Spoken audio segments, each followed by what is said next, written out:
আপনি কিন্তু চাইলে আপনার নিকাবটা খুলে নিতে পারেন। আপনার কি কোনো সাহায্য দরকার? আচ্ছা, কথা বলতে প্রবলেম কি বলেন আমাকে।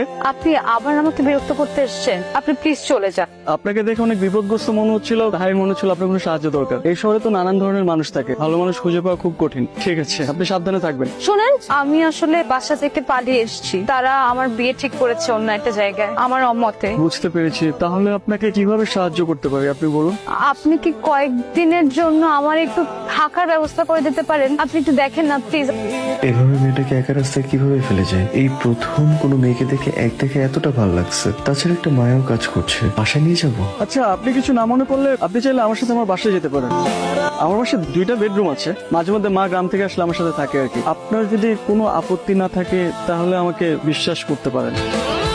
হাতে এটাকে নানি নাকি? গ্রাম থেকে নানি রেডি আইছেন? ওয়াইফ রোশা। কি আপনার ওয়াইফ? মানে আপনি তো ব্যাচেলার, আপনি বিয়ে করলেন কবে? আরে এবার ছুটি দিয়ে বিয়েটা সেরে ফেললাম আর কি। আমাদের তো কিছু বললেন না। এটাই আমার বাসা। 2টা বেডরুম আছে। ওই পাশের রুমটা আমি থাকি আর এই পাশের রুমটা মোস্ট অফ দ্য টাইম খালি থাকে।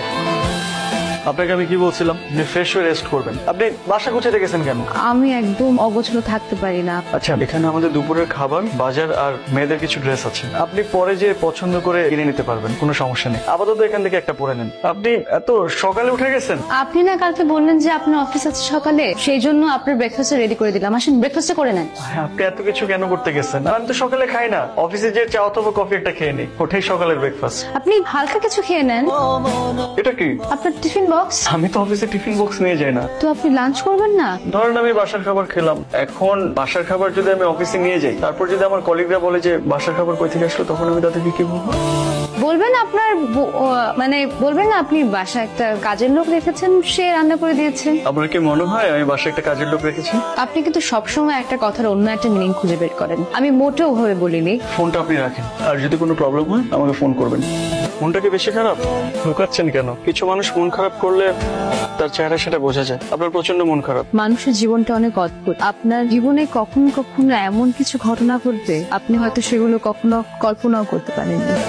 আর আপনি জানেনও না যে সেই ঘটনাগুলো ঘটলে আপনি কি করবেন বা আপনার জীবন কোন দিকে মন নেবে। এসব ছোট ছোট ঘটনা নিয়ে তো জীবন, আর এইসব ছোট ছোট ঘটনাকে আপনি যত মনে রাখবেন তত পিছিয়ে পড়ে যাবে। চাচা, আপনি হয়তো বাসার উপরে পাঠাই দিছি। শুনলাম তুমি নাকি বিয়ে করেছো, বিয়ে করে বউ নিয়ে আসছো, তাই বৌমাকে দেখতে চলে আসলাম।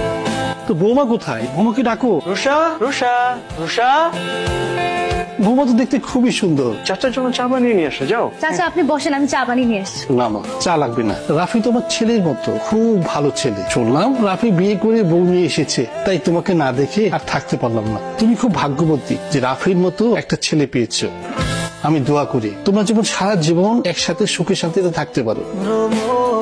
জায়গাটা ভীষণ সুন্দর। আমি অনেকদিন এরকম প্রাণ খুলে নিঃশ্বাস নিই না। মানুষের ডিপ্রেশনের সবচেয়ে থেকে বড় ওষুধ হচ্ছে প্রকৃতি। যে মানুষ সবচেয়ে থেকে বেশি প্রকৃতি উপলব্ধি করতে পারে, সে তার জীবনে সবচেয়ে থেকে বেশি প্রশান্তি খুঁজে পায়। আমি কখনো এমন সুযোগই পাইনি। আমার প্রায় পুরোটা জীবনে কেটে গেছে বন্দিশালার পাখির মতো। যে জীবনে এত ঝড় ঝাপটা বয়ে গেছে, সেই জীবনে জীবনকে উপলব্ধি করতে পারলাম না, আবার প্রকৃতি।